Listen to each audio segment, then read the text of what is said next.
You guys ready for the 2024 election? Yeah, Elon versus Zuckerberg. Let's go, huh? It's a cage match.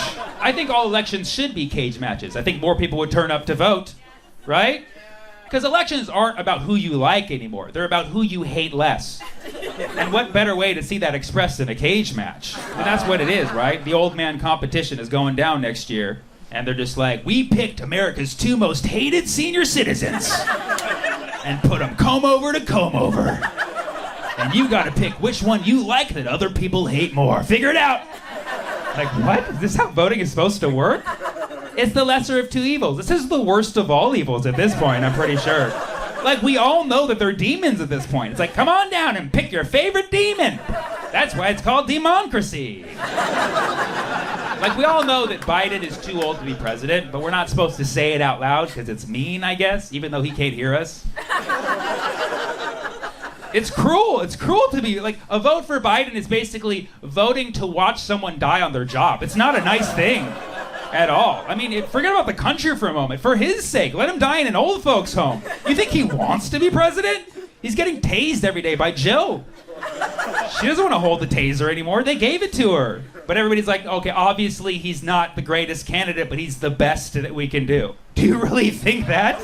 If Joe Biden is the best that we can do, I'm a goddamn Republican. I'm sorry. I would rather ban my Muslim family from coming over to see my shows than have them here and witness the embarrassment of our leader falling down another flight of stairs. And everybody's like, this is ageism. This is ageism. Yeah, there's an age that isn't good to be president. You should know this by now. If you want to screen ageism, then let 10-year-olds vote. It goes both ways. Have an 8-year-old show up to the polls. I'm here for my vote. No, thank you. Well, this is ageism. You're letting the old guy run. I should be here. That's right. 80-year-olds shouldn't be president and 10-year-olds shouldn't vote. There's a nice range in between. Life expectancy is 78. You want to chance it by 2 years? And I'm not against, I love old people. My grandma is 96 years old and she's killing the game right now. She walks up 2 flights of stairs every day. She makes dementia jokes on the regular. And you know why she makes dementia jokes? Because she can remember them. That's the contract. How do you guys feel about Kamala Harris? Cool, mixed opinion. I like it. I like it. I'm tired of people picking on Kamala Harris. The Kamala Harris jokes, they're funny, but they're not cool. Kamala Harris is part of too many historically disenfranchised groups. I don't care, joke all you want. Kamala Harris is a strong, black, Asian, female, mentally challenged person, and you will treat her as such. Even the person who supported her is laughing. I'm just saying, we all know what the deal is. She's part of many voiceless, powerless groups, and she now is the vice president, which is the most voiceless, powerless position you could have in the universe. I already got in trouble for that joke, don't you worry. A very nice special needs individual came up to me and says, hey, that was not cool. I'm like, I'm sorry, I shouldn't have said mentally challenged. He's like, no, looping her with us, that was not cool. You will not do that. People ask me what I think about Trump. It's like, I don't talk about Trump in my act anymore because I think his name got out there too much. I don't have an opinion on Trump. I'm a math guy. I just look at numbers. And I look at Trump's data sets. So when Trump was president, he had the lowest approval ratings in history, which makes him in mathematics an outlier, right? Biden also low too, but both the guys outliers. People don't give Trump credit for is that he was consistently low, but consistent, right? Like when people hated him, he didn't try to kiss a baby to gain some points. He's like, I'm gonna keep saying the same shit and go straight. And in mathematics, we call that a flat curve. So, yeah. So people ask, what's your opinion on Trump? I don't have an opinion on Trump, but mathematically, he's a flat outlier. Thank you so much. I'm Sammy Obeid. Thanks for coming out to the show tonight. Y'all are amazing. Love you. We got our first black person in the White House, Michelle Obama. We're making strides every day.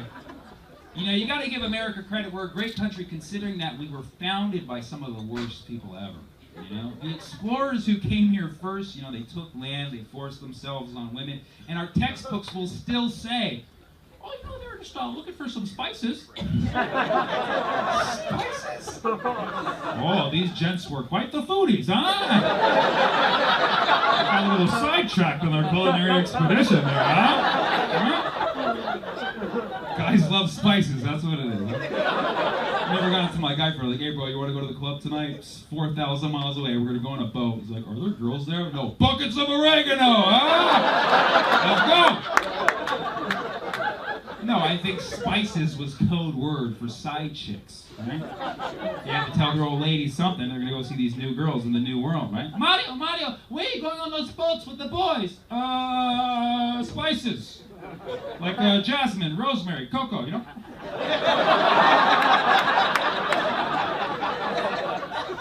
Think about it. Spices are the classic side chick name. We got pepper, ginger, cinnamon. Those are stripper names. Those are stripper names.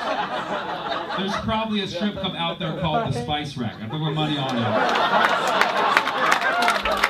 I can imagine the whole marketing plan. Come on down to the Spice Rack tonight. We got dancing cayenne. We got paprika the friga. It's the holiday season. Come see pumpkin pie spice. Take off her cloves, everybody. Oh yeah. We got white pepper. We got black pepper. We got red pepper, but she always flakes.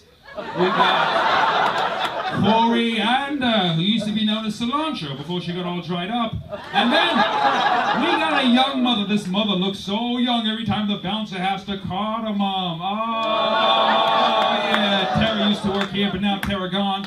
But come on down to our dungeon. We got sage in a cage. We got fennel in a kennel. You can find our male strip of peppercorn on Grindr. The Spice Rack, a gentleman's club for the pungents, if you know what I mean. So come on down. You'll be busting a nutmeg. You'll be cumin in your pants from parsley, sage, rosemary, and sorry guys, I put too much time into this.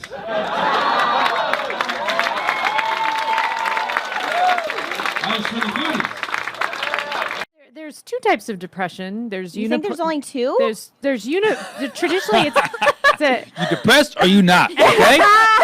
Sometimes you don't know you're depressed until like you come out of a depression and you realize, and you're holy like, whoa, shit, I was depressed. I was severely depressed. I was on a plane and the plane started shaking, like just like that really intense turbulence where you feel like, oh, I might die. And my feeling was just like, meh, well, if I gotta go, I gotta go. And I never had that kind of feeling before. And that's what I was like, oh shit, I'm depressed. Yeah. I call it the turbulence test. It's the turbulence test for depression. Funny. Yeah, like if you're on a plane and it starts shaking and you care and you're like, oh my God, my family, my friends, my pet, you're happy. Maybe you were enlightened. You reached enlightenment. Depression is a state of Zen because it's kind of like, when he asked you, what do you think about happiness? You're like, well, it's fleeting. So what's the point? Yeah. Yeah. So there is a Zen to depression. If you have a friend who has depression, don't be like, do this, try this, do this. Be like, it's okay. Yes. Like, just be depressed. Exactly. Be like, you're enough. Just being. Yeah. Yesterday, I kind of felt depressed, and I forced myself to have lunch with someone. And then I forced myself to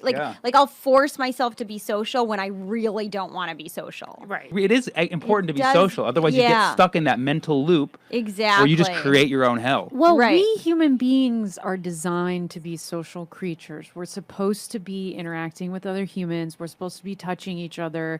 Yeah. We live in societies now where we're very isolated. We live in our own homes. We spend all our time on our computers. We're only interacting through social media. Yeah. This is actually against the biology that we're supposed to be in. So and it's against sexual harassment policy, too. Well, that's too. We're supposed to be touching each other, and she said it. Math is hard, but it's not going away anytime soon. Even if we got rid of math, the world would just fall apart, and there would be aftermath. Aftermath. Aftermath. Aftermath. Do you need to know Pythagorean theorem? No. I mean, someone needs to know it if you want to live under a roof. Even if you want to live in a box, someone needs to know Pythagorean theorem. Haters will say it's a useless theorem, but personally, I like it when my planes land. Yes, it's about triangles, but not just any. Right triangles only. Which is kind of racist, actually. It's basically right supremacy. Come on, man, I'm on the guest list. I'm not saying all right angles are racist, but there are a whole lot of them in a swastika. I'm sorry, are kids gonna watch this? So a right triangle has two legs. And just like a human, most often one leg is shorter than the other. For some, it's more noticeable. So you got two legs. Let's call them A and B. The length of the ground between your feet, that's C. I can tell you what C is, but only if I know the length of both your legs and if you're standing with them 90 degrees apart, which is very uncomfortable and probably bad for your groin. Ouch! That's Pythagorean theorem. Pythagoras probably didn't come up with the theorem on his own. There was a rumor he learned it on a trip to Egypt, which, gee, I wonder what he saw there. Pyramids? You know, they have the pyramids. So yeah, the theorem was probably stolen from Africans, just like rock and roll or vibranium. Vibranium was definitely stolen from Africans. You saw Black Panther. Actually, the first written evidence of the theorem was found in India. And people say, well, Sammy, you just say that because you're Indian. And I'm just like, I'm not Indian. I once had a professor say, so you'd be surprised to know that the first proof of the theorem actually came from China. And I was just like, that doesn't surprise me at all. It's just like everything else. Pythagorean's theorem was made in China. Some even say he stole it from his own students. Whosever theorem it was, Pythagoras was an interesting dude. He had his own cult. Granted, it was 6th century BC, when having a cult was easier. People were just dumber.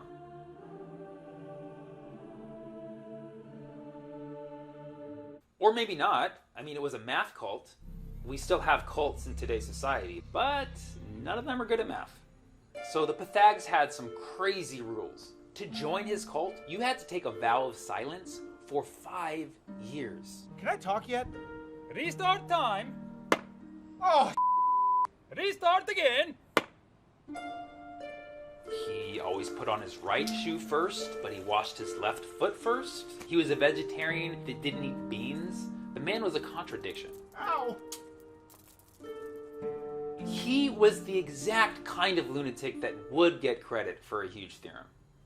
But the theorem itself is awesome and really easy to remember. May I? Okay, so you have ABC, like the alphabet. You know ABC, easy as 1, 2, 3. You know the alphabet, right? Okay, so it's an equation, so the equal sign has to go somewhere, so let's put that here. And then it involves addition, so you have to have a plus sign. Let's put that here. And then the last thing you just have to remember is that this is all for squares. So you just square each term. And that's exactly how I taught it to my class of 6th graders. It's also why I got fired. But I had to leave my teaching job.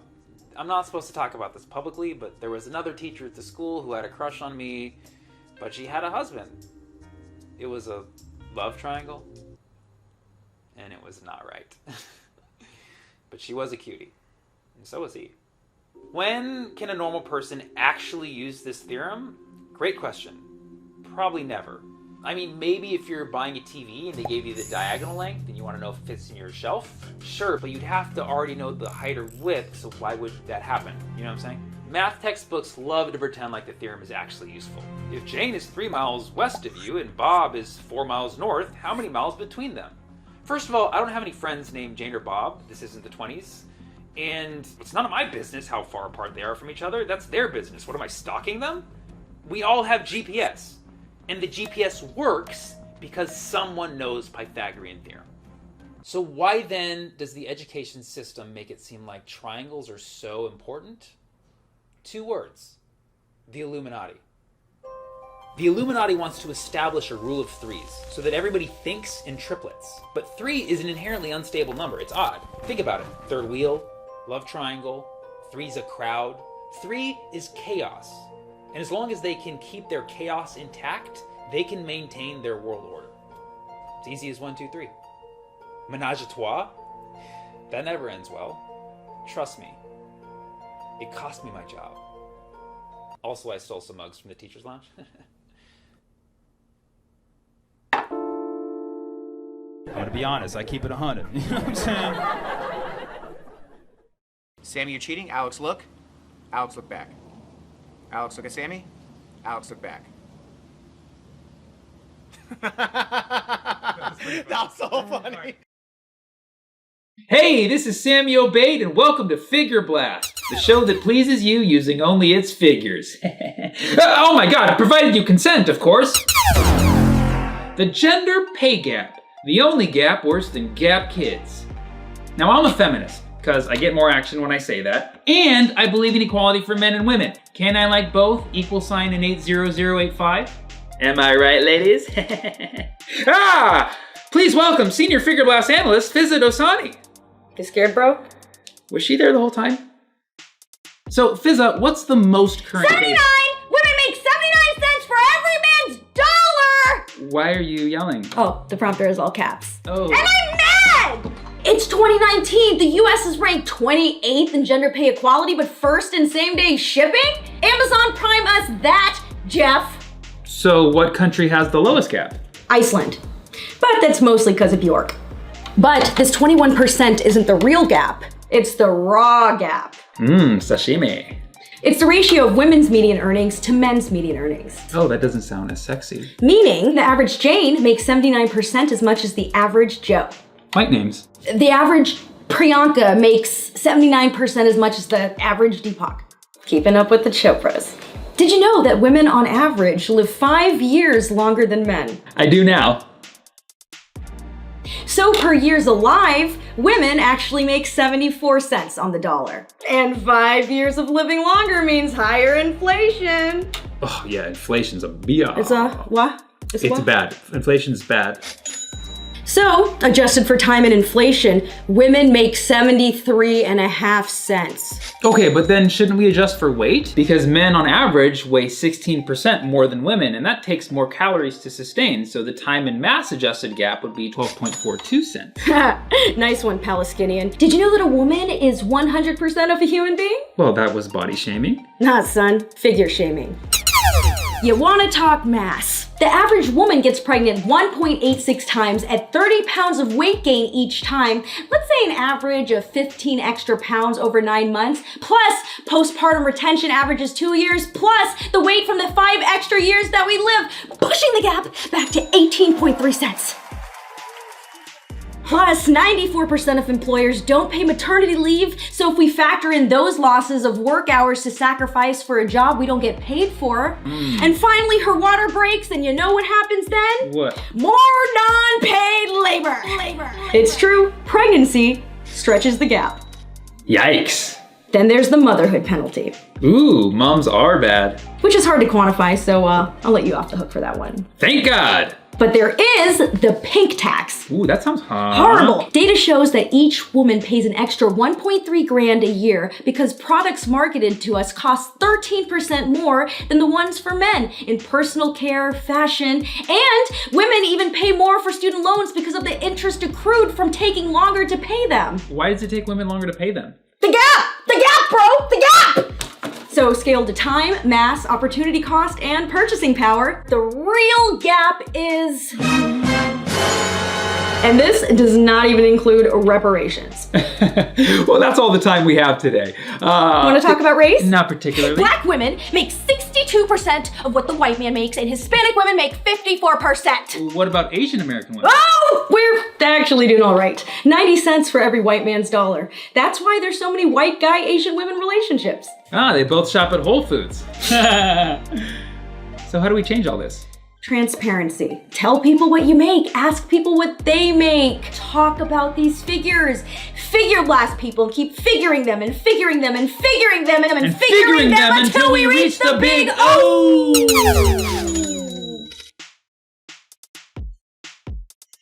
And tell them we're getting paid equally for this. Yeah, because we're both getting paid zero. And that's equality! Yes. Hey, I just realized I'm only getting paid 54% of what you are? Yeah, because 54% of zero is zero. Yeah, and I'm only getting 62% of that. You crazy rich Asian mother better pay up. Hey, you paid me 100% of $0. Let's get him! Take that, you Palestinian! Smash the patriarchy! Ow! Oh! And give us the right to vote. Hey, this is Sammy Obeid, and welcome to Figure Blast, your grandma's favorite show. And I know that because I was with her last night. On the phone, we talk. Yeah, summer's in full swing, and it's the perfect time to plan a trip to the beach, throw a pool party, or wonder if you're gonna die alone. That's right, it's wedding season! In fact, data from the wedding industrial complex shows that May through October are the prime months for tying the noose. It's not. Tying the knot. Notice that wedding bookings peak in October and are lowest in January. Maybe related to temperature? No, the curves don't really match. But I did pull some data on an American's average weight throughout the year. Notice that we all shed pounds during the summer months and then we splurge it back over the holidays so that we never really change who we are. Now, merging both graphs together, we see that people are more likely to get married when they are thinner. Whoa, is that a thigh gap? Let's fill it with a life partner. This is mathematical proof of why people get married and gain weight instantly. Marry in January. Not only is it cheaper, but your partner has vows to exercise and is less likely to run. Now, if you recently married and don't think this data is accurate, let us evaluate. Email mathzaddy@figureblasted.com with your wedding date and send recent pics. Now, if you're anything like everyone at my high school, you're probably asking yourself, when am I gonna get married? Of course, if you're asking this and you're already married, shame on you. But statistically, you're 1 out of 2 married people, so it's fine. Now, there's currently no mathematical model to predict when you'll get married. Aside from BuzzFeed's, we can predict when you'll get married with 95% accuracy if you pick your dream celebrity maid of honor and best man duo. Thanks, BuzzFeed. This is really helpful. I picked Beyonce Gosling and it just told me no. Don't you wish there was a mathematical model that predicts when you're gonna get married? I don't, because I just made one. For all you lonelies out there, here's some tips on how to get married sooner. Let's go! Tip 1, be a woman. The median age for marriage for women is 27, but for men it's 29. So just by being a woman, you increase your chances of getting married sooner to a creepy 29-year-old guy. Of course, gender is a spectrum, but wedding dates are a finite number, girl. Tip 2, move to Utah.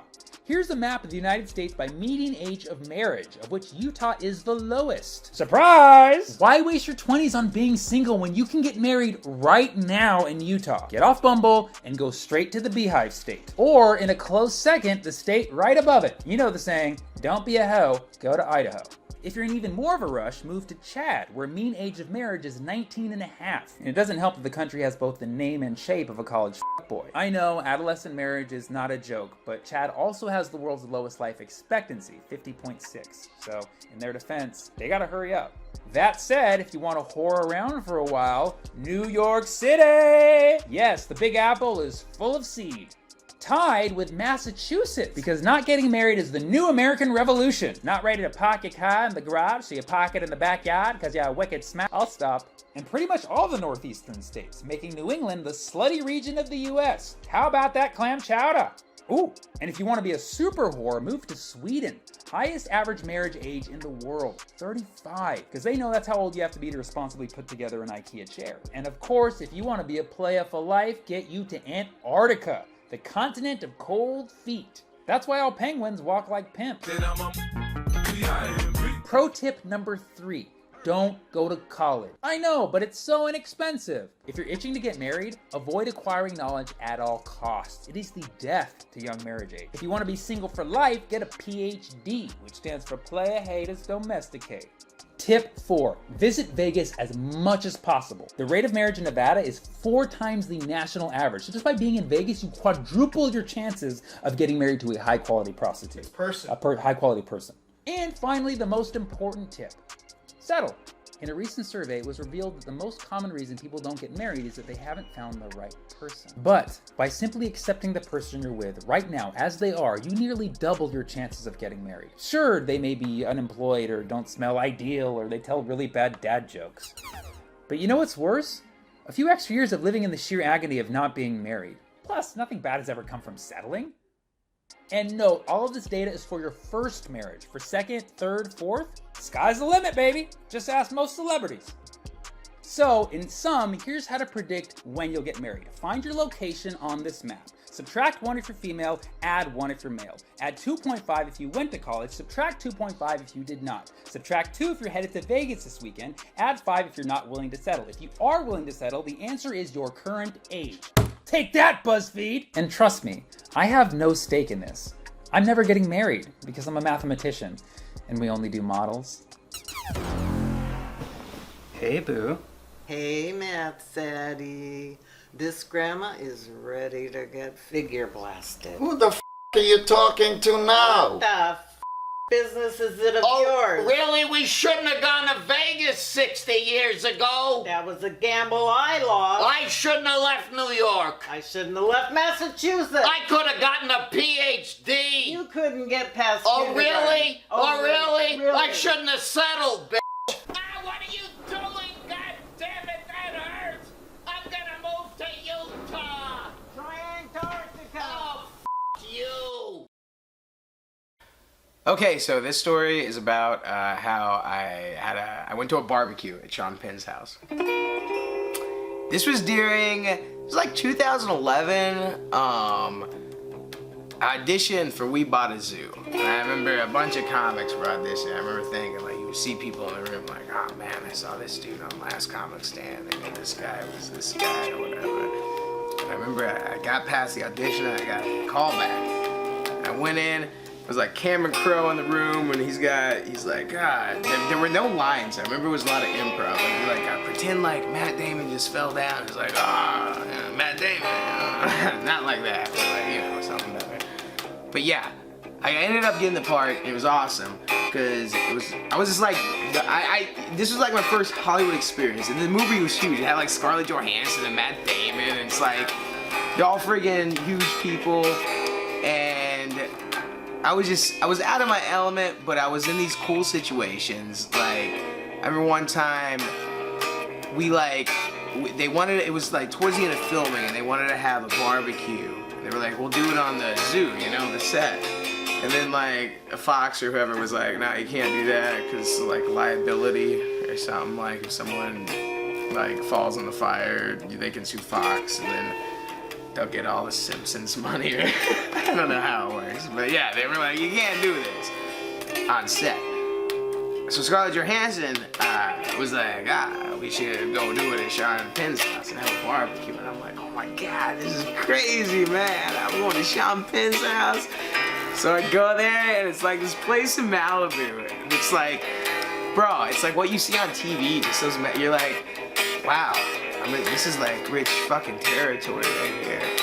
So I go in, and everyone's there. Everyone's all famous. Everyone has done something. Even the not famous people that you don't recognize, they're like, oh, that's the head of that guy made all the Disney music you like. Or that guy animated Mufasa or some shit. It's all like, everyone's got some. And I don't have anything. So I was hanging out in the kitchen, my own business, like eating some chips and dip.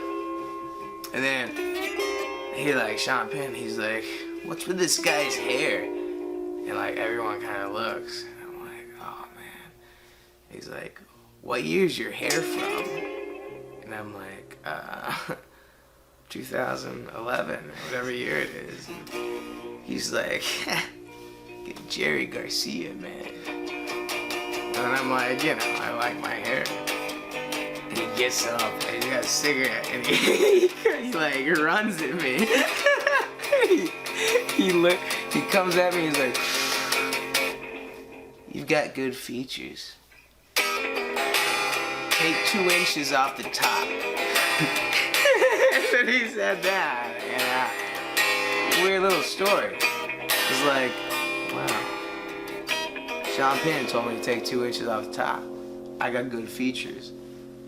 And I did. And it led to success. Did it really? I'm here with you now. You tell me. Good point. New Year's Eve 2011, my brother and I threw a fucking awesome party at my parents' house, because my parents still live in Toluca Lake and we have an amazing home. So we'd thrown multiple parties at the house plenty of times before, and we had had a New Year's Eve party 2 years prior to that. So we were like, 2011 going into 2012, we're gonna have an amazing party. So we invited all of our closest friends, but those friends invited their closest friends. And then those friends invited their somewhat close friends. So there were a lot of people in our house, and at one point there had to have been at least 100. But it was cool because it was New Year's Eve and Mom and Dad were at the club, and even though they knew we were throwing a party, they didn't know what kind of party this was turning into. So they got home a little bit after midnight, but before midnight, there were so many people. People were drinking, people were smoking outside. At one point, someone asked me if they could throw glitter at midnight, and I said yes. But then my brother got really mad because he had to vacuum it up. I digress. My parents got home. And my dad went upstairs to go to bed, but my mom stayed downstairs to continue partying with us. Next thing I know, a little time goes by, and I hear my dad screaming at the top of his lungs, chasing a girl and a guy down our staircase. And as he was chasing those people down the staircase, he yells out to the guy and says, "There better not be any cum stains in my carpet." And that's when I figured 2 people were having sex in my parents' bedroom. So, it got awkward, and there was a lot of yelling, and the party was shut down. So I remember getting really upset, and my mom was yelling at this girl, and oh, it was just weird and uncomfortable. So everyone started leaving, and then I started to bawl. I was crying like just profusively, and I remember my mom and my brother were in my brother's bedroom, and I walked into my brother's bedroom and said, "I'm ready to move out." And then I did. I moved into Santa Monica a month later. So New Year's Eve 2011 was the catalyst to me moving out of my parents' house into my own apartment. What a rager.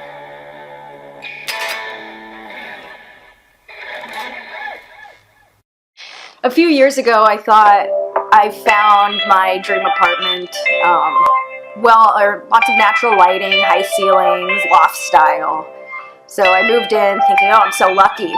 But no one warned me that the place had an infestation, like a legit roach infestation. And that was horrifying to me because I'm a neat freak. I didn't eat anywhere except the dining table. I didn't keep food out.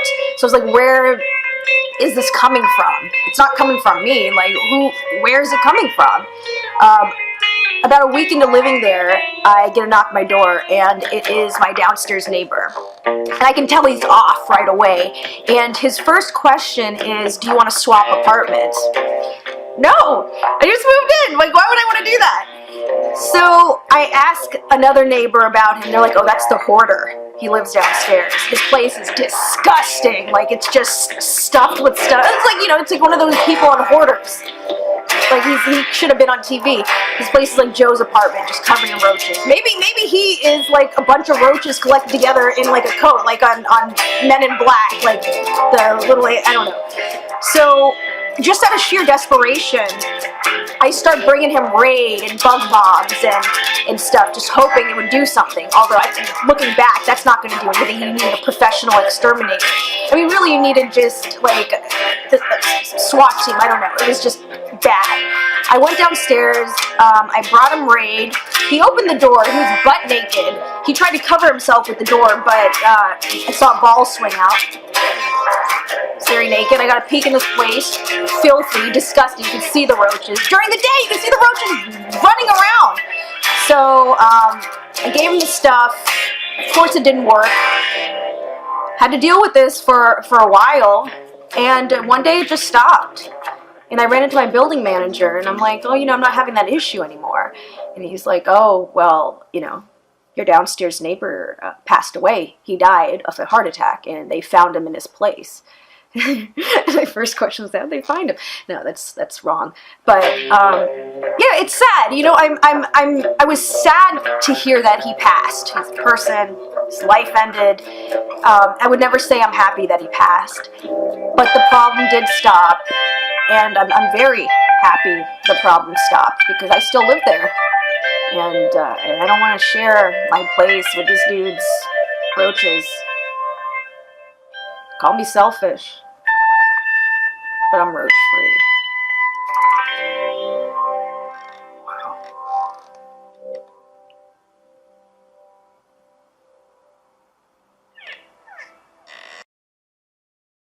Hey everybody, it's your favorite online astrologer, Daniel. Now a lot of people didn't know this, but Tupac Shakur was a huge fan of astrology. Aquariuses, Libras, Leos. Man, they some freaks. Leos is freaks. They always want to run shit in bed. Sagittarius, Taurus. I'm a zodiac fucker. I do you all one at a time. Is Tupac still alive? Well, the answer is in the signs.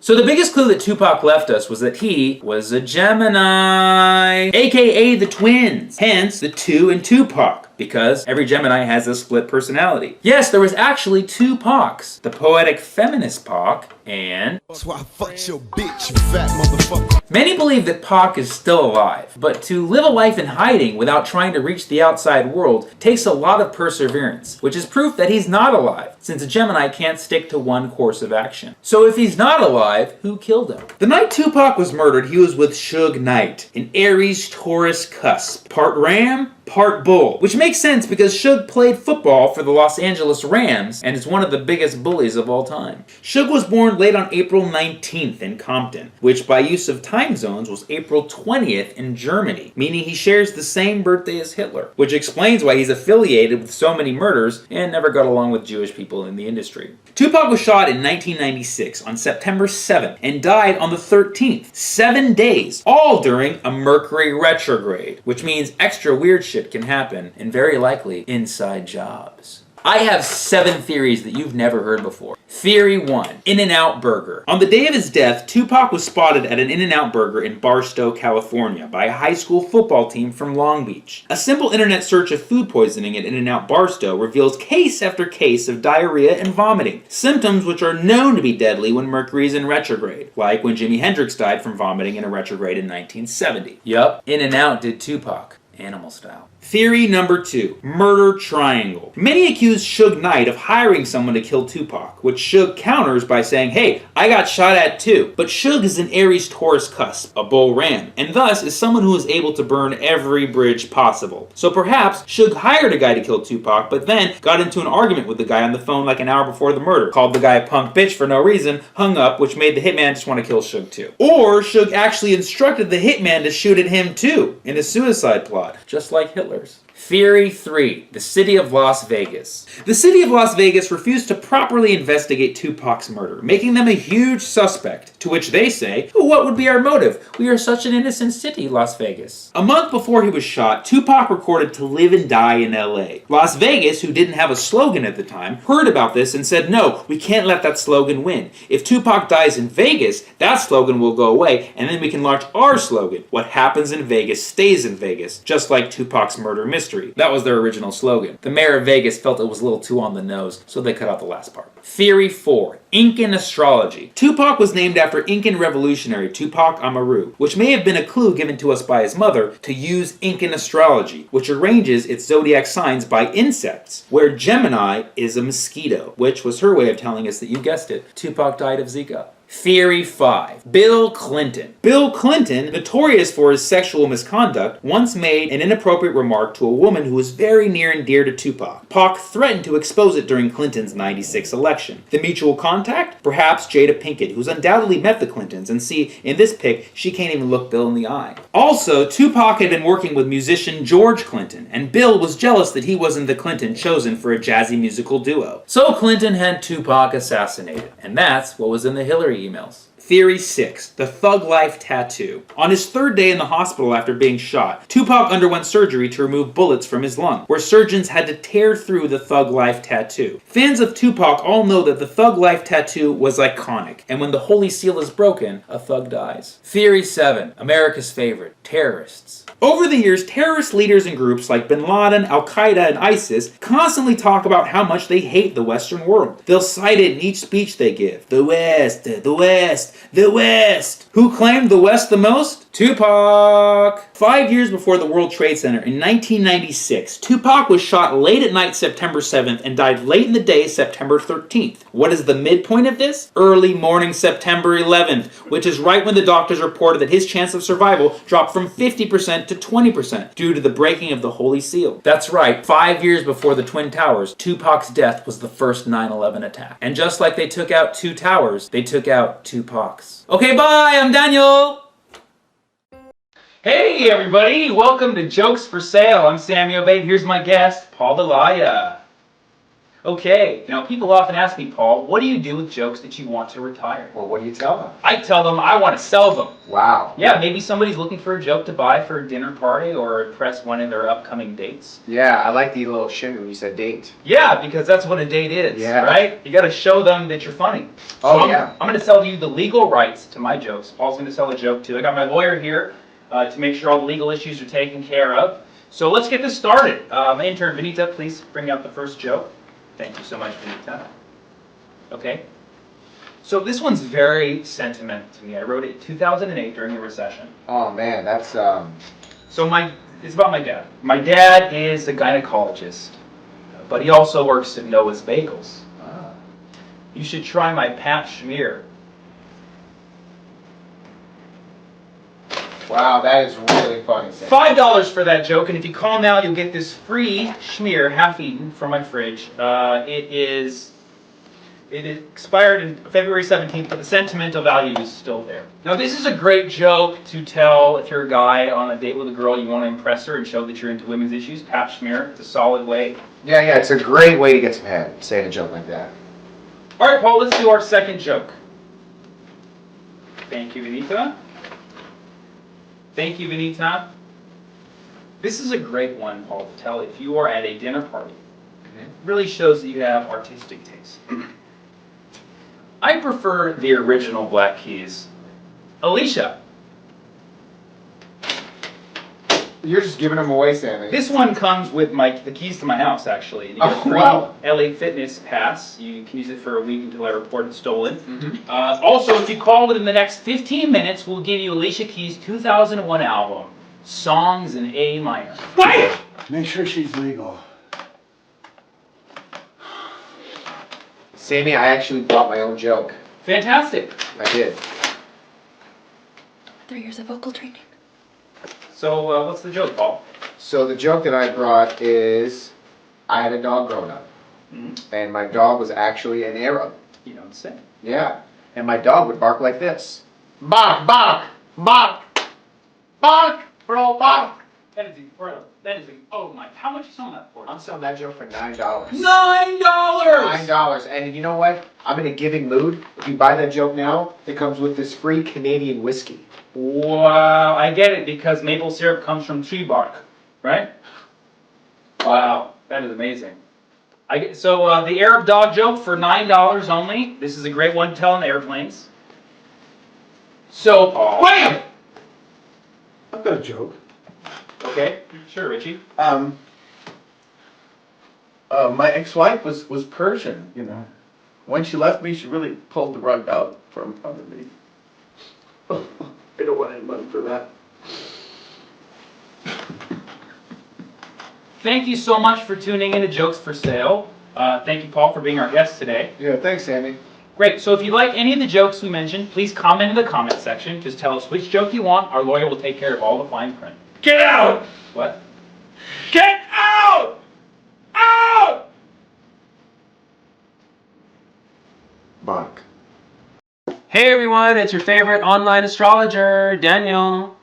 Now, if you're still on the fence about who to vote for in the election, I'm going to help you out. Hillary Clinton, Scorpio. She just might be the first half woman, half scorpion president. And as we know, Scorpios are very secretive, often using private servers for their emails. This is an official chart I found on the internet. As you can see, I'm an Aquarius. We are 30% secretive, which is why I'm sharing this with you. Now, there has been one famous woman Scorpio ruler before Hillary. Her name was Marie Antoinette, Queen of France, wearing a very elegant pantsuit here. Whatever happened to her? Oh, they cut her head off. Okay. Donald J. Trump. And you know what the J stands for. Gemini. Yes, classic Gemini with the twin personality. Says one thing, then another. We're going to build a wall. We're not going to build a wall. Grab him by the pussy. No one respects women more than I do. He's two people. So the question is, which one do you want to vote for? Neither. Okay. Mike Pence, also a Gemini. So if you vote for the Trump-Pence ticket, you're voting for 4 candidates. Whoa. Gary Aleppo Johnson, Capricorn, guilty. He's super chill, man. Super chill. Even when it's not a good idea to be chill. Classic Capricorn president Richard Nixon, who ran in 1960 and just like Gary, sweat under pressure and lost the election with just one TV appearance. But unlike Gary, he was not high. Jill Stein, Taurus. Independent, stubborn, the bull gets mad when people make fun of her. Fortunately, I'm not a corporate comedian. I'm just an astrologer. Previous Taurus rulers include Hitler, who is also a vegetarian who liked to paint. So get out there and vote for one of these monsters. Now, America was born on the 4th of July, which makes us a Cancer, which is why we voted for Cancer George W. Bush twice. Now, America, being a Cancer, which is a water sign, tends to choose water signs, which is why Hillary picked running mate Tim Kaine, water sign Pisces, aka the fish. Now, we all know the best presidents were born in February, and guess what? So was I. So if you're not sure who to vote for this year, Daniel. Okay.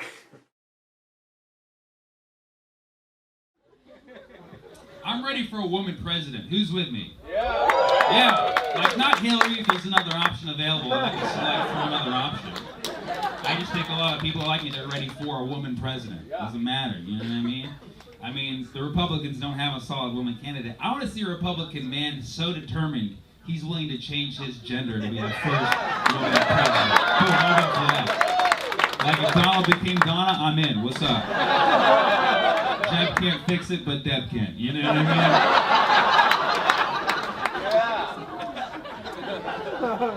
I'm gonna run for president one day, like in 2036. Gotta wait for the standards to become a little more lax, you know. People will be okay with a president who smokes pot, and my first stand-up clip will still be on YouTube. We'll be okay with it. You know? We can have a Middle Eastern president. We're just last on the list. I know that.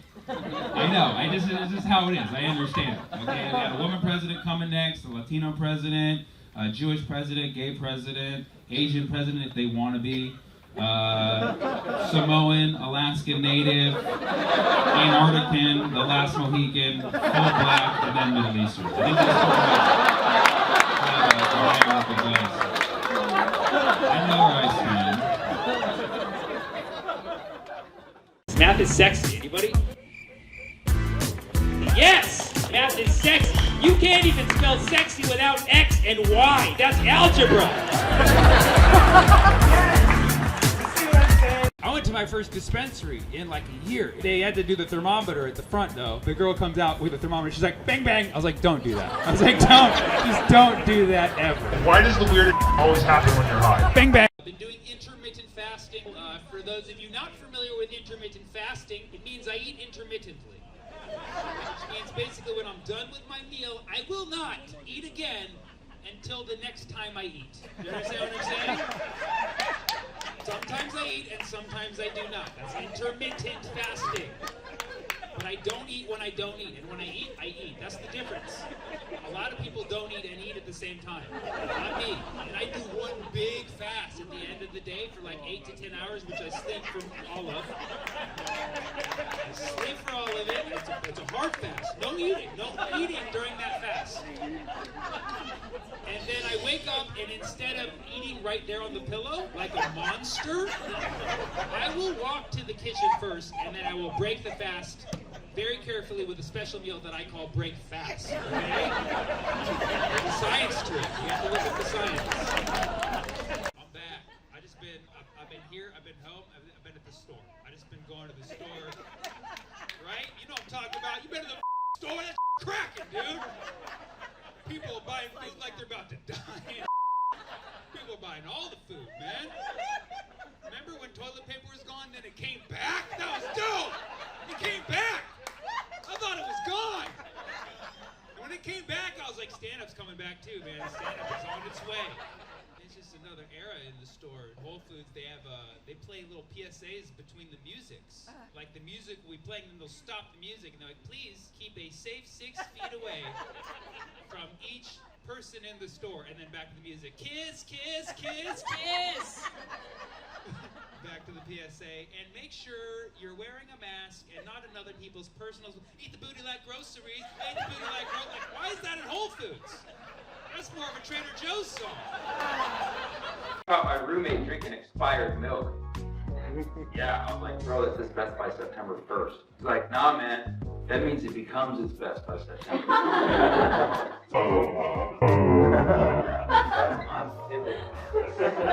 I noticed that when guys watch sports, it's an association thing. It makes us feel important that we associate. We like to claim the accomplishments of the team that we follow as if we're on the team.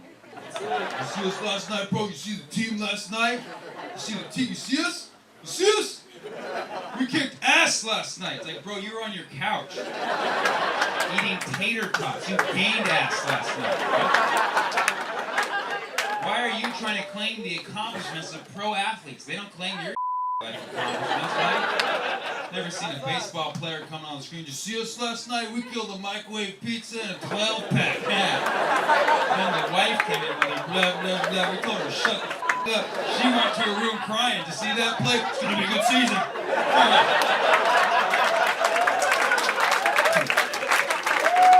But the two ways that I've noticed that I'm getting old is now I'll quote old song lyrics. People won't get the references anymore. The other day I said, who let the dogs out? Someone thought I was asking a real question. Like, I don't know who let them out. I was like, oh no. And then also, like, I'll get injured now, but the injuries don't go away. They just stay there. I get a new one every year. When I turned 30, I just looked this way too quickly. Got a little kink in my neck. 31, I bent over to tie my shoe. Pop got me in the back.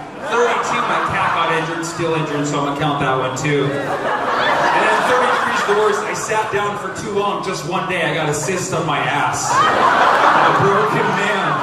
My neck, my back, my pussy, and my crack. Who got that one?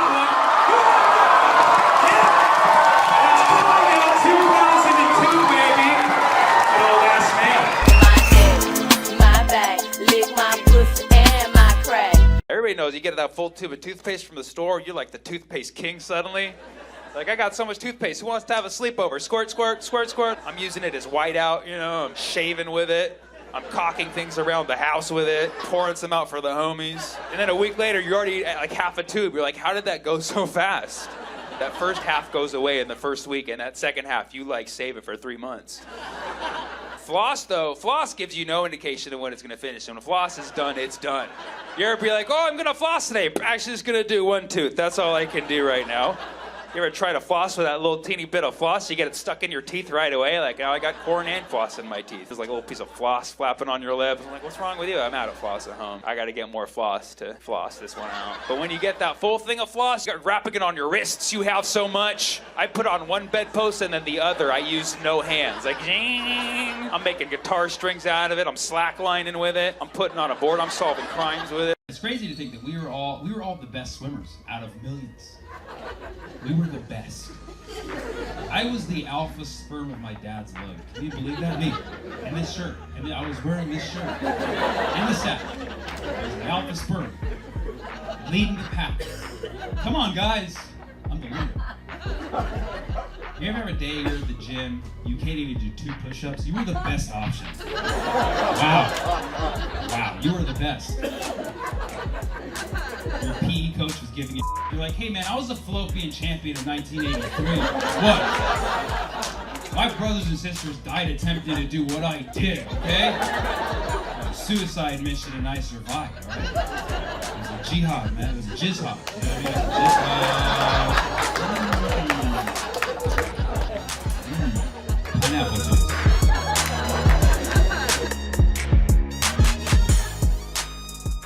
The LGBTQIAPK. Are they growing faster than our alphabet? Here with the numbers is expert Akeem Woods.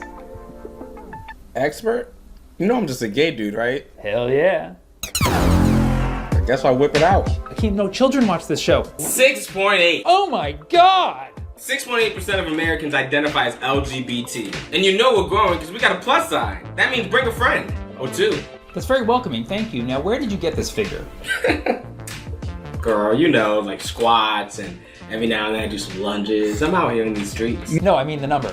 Oh, strap-on lotion. Extrapolation. Dude, I didn't even write extrapolation, yeah. From data from 2012 to 2017. So as you can see, the data is non-linear. So what do you mean by non-linear? It means it's not straight. It's fun. Okay, cool. So what kind of curve is it? Polynomial.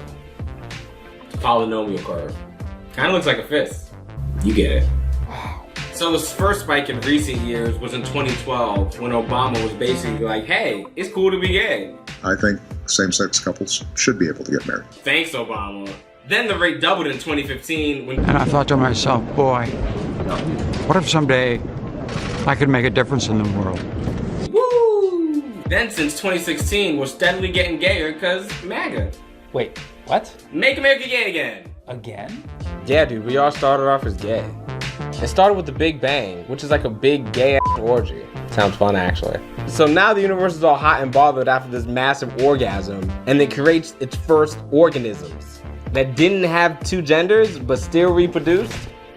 That's gay. And then genders came out, and everyone started having straight sex, because it was like the cool new thing. Basically like the McRib, if they never canceled it. But still, the animal kingdom was largely LGBT. Dinosaurs are gay as just look at the T-Rex's hands. Dolphins are bi, hyenas are trans. It's a zoo out there. So I mean, at least a part of the trans community will laugh at your bad trans jokes. Then came the gayest creatures of them all, Homo sapiens. While mostly straight for tax purposes, early humans embraced some pretty gay shit. Indigenous cultures called it two-spirit, and the Chinese called it the pleasure of the bitten peach. You can look that up, it's real. Yeah, dude, I love peaches. No homo. Greeks and Romans? Have you seen their statues? You know the dick pic rules. You gotta be hard first. The poetry of Sappho from Lesbos? Lesbos. Greco-Roman wrestling? I did that last night.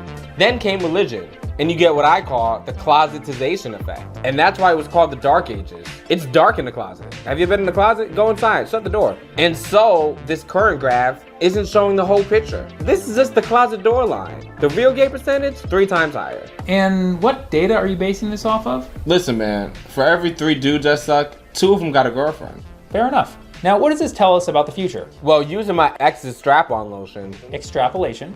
Yeah, that. Based on our anal regression. Regression analysis. As you can see, America will be 50% gay by 2031. We'll be 100% gay by 2037. And by 2038, we'll be 110% gay. In 2050, America will be 342.157% gay. Wow, sounds about accurate. Now, if you find an error in our work, drop us a comment in the comment section. And if you're over 21 and you're cute, leave your phone number. That too. And note, the further the out curve climbs, the further the closet curve gets pushed up. Which means people in the closet are getting infinitely gayer. By the end of the year, we're gonna run out of letters, because we're coming for all of them. Except for Z. Y'all can have Z. Wait, why Z? Because gay starts with G, and it goes from A to Y. Did you just come up with that right now? No, dude, you wrote it. And I hate it. Me too. So, what do we take away from all this data? Come out already. Just come out. What are we waiting on? You gonna be the last straight person? SpongeBob's gay? He's gay. Look at the holes. He's a bottom. We get a month. You can't fire us anymore. You don't know how much of the world is already gay until you get on Grindr. The numbers speak for themselves. Listen, we're not your enemy. We're not coming to get you. We're not trying to take your spouse. We're not trying to take your lover. Actually, they're coming to us. Because of us, the sex stuff. We're better at sex. Really cool. I was raised by my mom and my aunt and my grandma because I didn't know my dad growing up, you know. This was like San Antonio, Texas. He was this Mexican dude. I knew him like a little, but like not really. The last memory I have of him was I remember I went to this, we were supposed to meet at Burger King. And I went to Burger King. And he was supposed to meet me there. My mom dropped me off and he never showed up. And that sucked though. that just blew right there. But anyway, flash forward later in life. I'm in Dallas and I'm like, you know, I'm living out there. I moved around a lot. I had a lot of stepdads. So anyway, I was in Dallas and there is this thing that's so stupid. It's called Donuts for Dad. which it was like the school would like have all the dads. Everyone's dad would come in for breakfast, and they also had muffins for mom, and I was covered on muffins for mom because I know my mom, but donuts for dad was a mother kids like me, and you know, I didn't know my dad. So it was a tough time, and I was also this friggin' fat kid. I remember I would pass out a lot. Like I passed out on field day. I thought I was fast. I did the 50-yard dash. I signed up for it, and then I passed out. And it was just, it was bad. So anyway, life was just really crappy, and I was just like, it was around Father's Day and just all these things just sucked. And I remember I got a package. And it was like, it said from my dad's name, you know? And I was like, what? This is crazy. And I opened it up, and there was like all these Pokemon cards in it. And I was really into Pokemon at the time. In fact, I didn't have a lot of friends in school. The one friend I had was this little, like straight from Mexico kid that like, he didn't speak much English, but I remember we bonded over like, we both had cards, and he was like, Pikachu? And I'm like, Pikachu. He's like, I'll give you my Charizard. And I'm like, man, it's really nice, man. So I got this package with all these freaking Pokemon cards. And there's this letter written like, hey, I just want you to know I love you. I'm out here. Hope you're good. Love, Dad. And I was like, this is awesome. It had all my favorite stuff. But obviously that was from my mom. And, you know, I think I figured that out a few years ago. I was like, how does this dude, some like dude, San Antonio, Mexican, like, okay, I'm gonna find my son, send him some Pokemon cards, because maybe he's into that. So yeah, that was kind of crazy.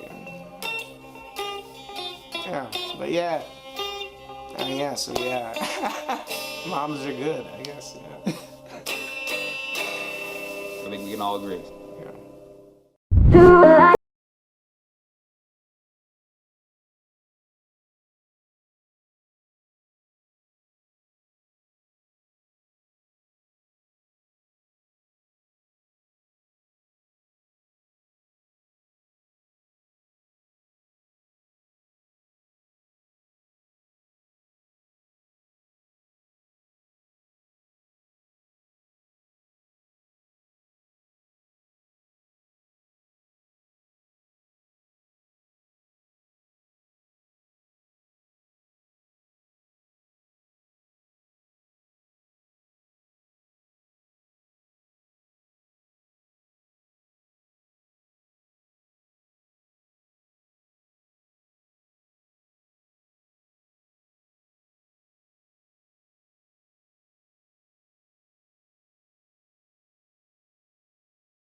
Exactly. Who cares what format? This is a tale of road rage. So a little bit about me is that I am a driver with purpose. I am not one of these California drivers who drives like they don't have anywhere to be. No, I am a purposeful driver.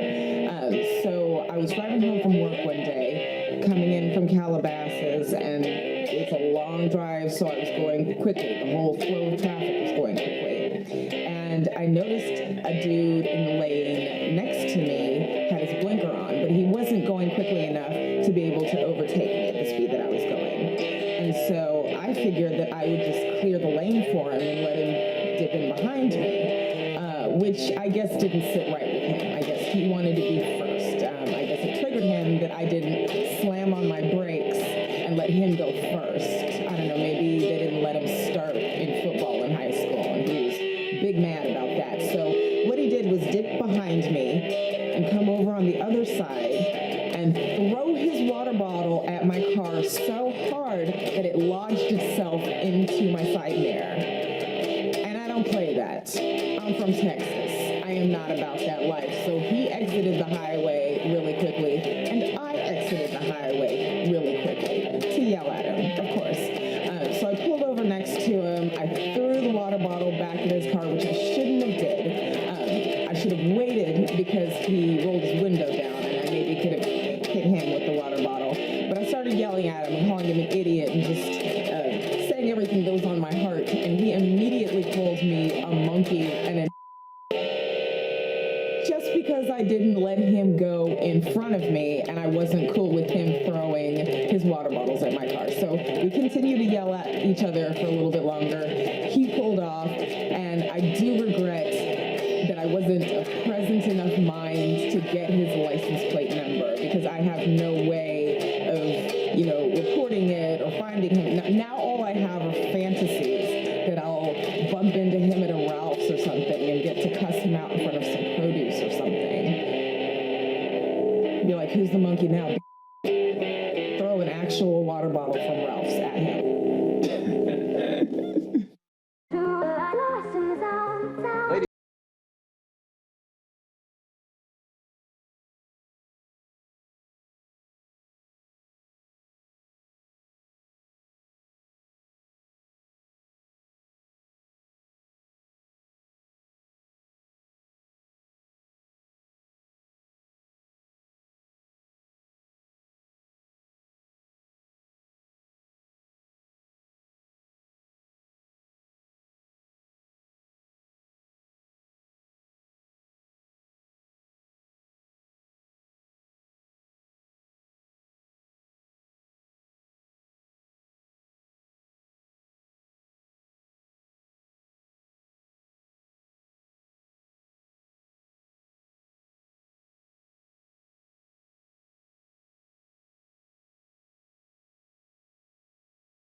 Oh, There it sorry. is. I'm like the only Indian in the world that does not understand how to work this.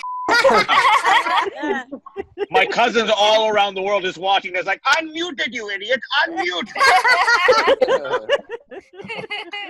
Tic-tac-toe, tic-tac-toe. Let's play the game.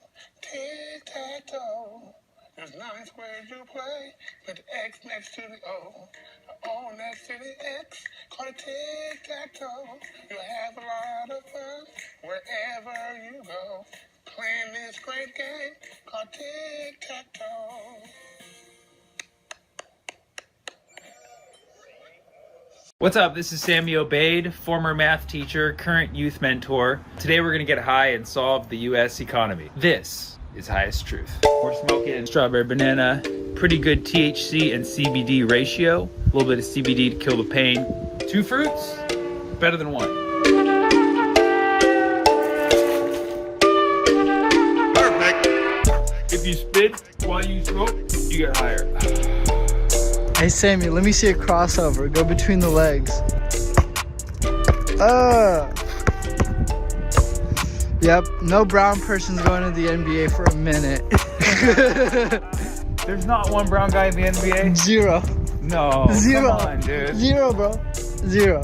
Indians are the fastest growing ethnic group in America. So it's coming. Yes, Indians are going to be the most significant driver of the American economy. But we're bad drivers, I don't know. The economy, dude, this in your culture. Just message. Indian love spicy food, right? Absolutely. More spices.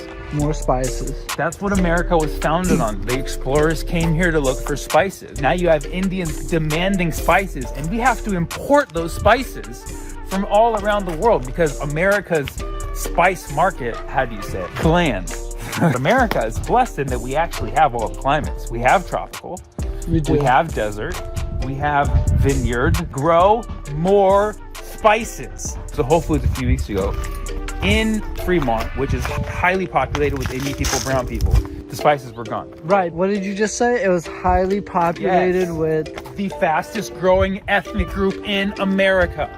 A guy I know hit me up for weed recently. That's where the economy is right now. The marijuana business should be blooming right now. Marijuana is medicine and we want medicine. People can't even get the medicine that we know is the best shot at killing COVID right now. So at least give them the marijuana. The fact that my friend was hitting me up for marijuana is a crime. That's a crime to my economy that I sold it to him for a very, very good price. If the government just allowed illegal drugs but made sure to test that they were certified organic, that has good Marie Kondo checked energy, we can certify produce as organic, do it with the drugs. You will boom this economy. It'll create jobs instantly. And then you start with the organic heroin. I'm running for president in 2036 and I advocate for legal, certified organic heroin in microdosed amounts. Thoughts on cocaine? Same comes from the coca plant, right? Right. The certified organic, make sure it has good energy, make sure there was not any weird stuff put into it. It should be fine. Have you ever done salvia before? That's legal.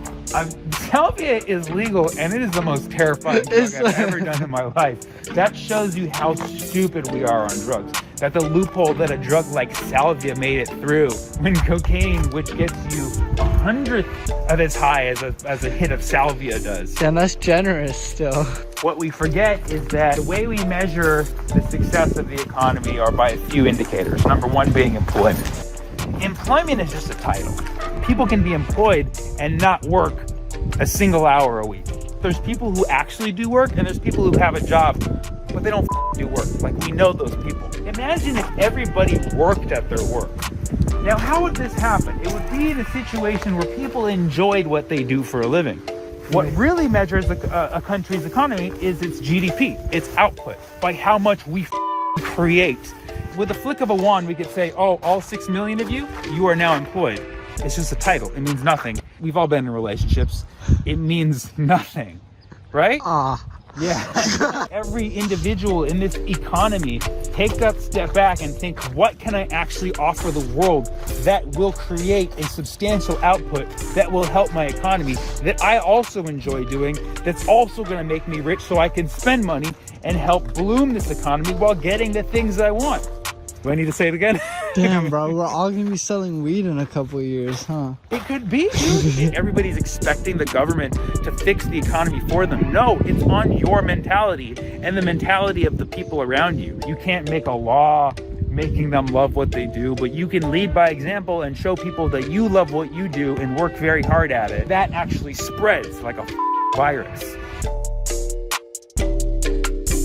Diversify your portfolio, what you're good at and what you love, and do a lot of all of that stuff. But everybody needs to diversify a little bit more. That's why we're playing basketball. We're looking at these bricks where like local families and companies can buy a brick and donate to the school and sponsor the school essentially.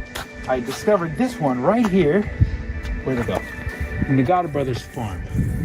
Brought a tear to my eye because that was my first job. Nagata Brothers Farm was a produce stand down the street. It was the best job I ever had because I love what I was doing. I love being around produce. And I sold weed out of the back, making 3 times what I should have been making. I spent money like a good consumer. I was part of the economic boom of 1999. Thanks to selling weed, diversifying my portfolio, selling both fruit and spice. Beautiful. The thing is, the economy is not a binary thing. It's not either not running at all or completely running. It's a spectrum of in between. And that spectrum largely depends on our behavior. There's nothing stopping us from spending every waking moment of our day working on something that creates a product, a gross domestic product. There is nothing preventing us from using every dime that people are terrified of spending right now. There is nothing stopping you right now from turning on the Backstreet Boys, imagining that era that I was just speaking of, 1999, when the economy was thrusting with energy, and realize that it's back if you want it to be. And not only that, but the supermoon is rising above the hills. Look at it. That is a super moon. If the moon can do it, so can the economy. GDP is nothing but a circle. It's a pie chart with a percentage. Don't look at me, man. The moon, dude. Imagine that as the GDP. We need to get full like that. So why the can't we with the moon?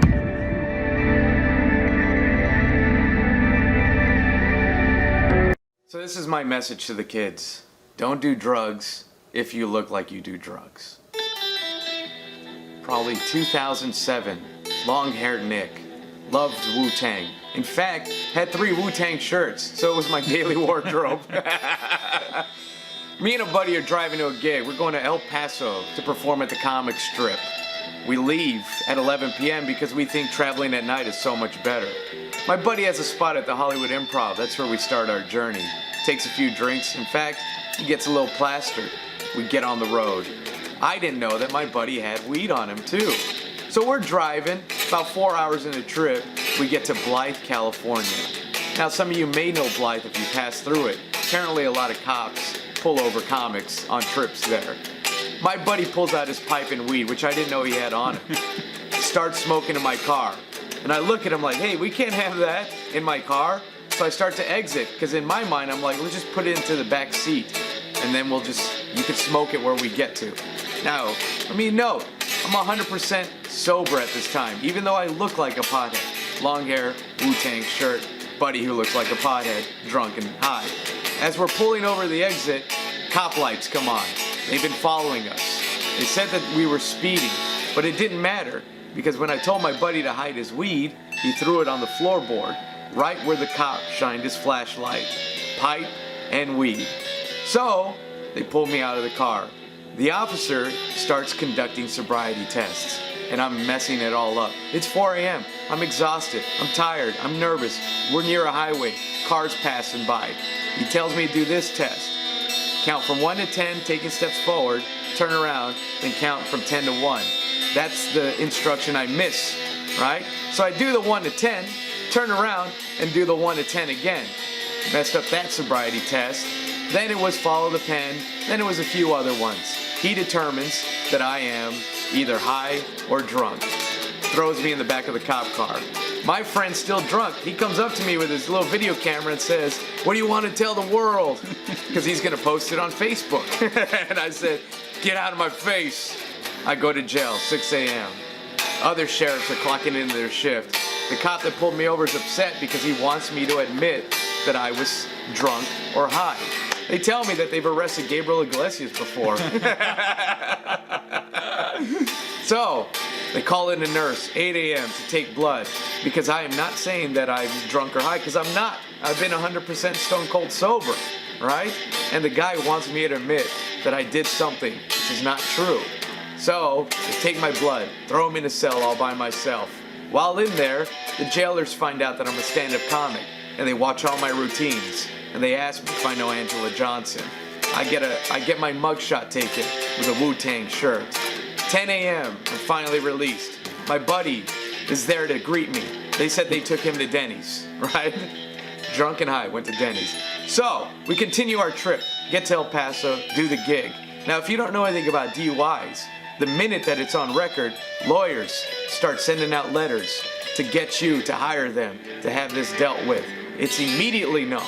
So all these letters are going to my mom's house, which is my mailing address, right? She's freaking out. My buddy tells me, "Don't worry, man. I'll hire a lawyer. I'll handle all the fees. We're going to get this taken care of because I know you're 100% stone cold sober and it was my fault." So the lawyer says, "I'll keep an eye on it." And he does. Court date never comes up. I never get asked to come back to Blythe because of this. Finally, the lawyer calls me and says, "Hey, so since your blood came back 100% clean, this is not going to go to the courts because you would have ruined this cop's career." I was the first guy that he ever field tested. He was new to that side of copetry, whatever it might be. Policeness, right? I was informed that since I was 100% clean, if we would have gone to court, he would have lost the case, and then any lawyer in that town could have used my case against him for every single DUI, DWI arrest that this guy attempts. Because since he can't be 100% sure because of me, then he can't be 100% sure with everybody else. So, everything was dropped, or so I thought, until 5 years later when I tried to get global entry and it popped up. But I got global entry because I was 100% clean. Yes! Yeah. And now I do drugs. Full circle, yeah, dude. the minute I stopped looking like a pothead, now I'm doing pot. Would never guess it with this guy. So don't do drugs if you look like you do drugs.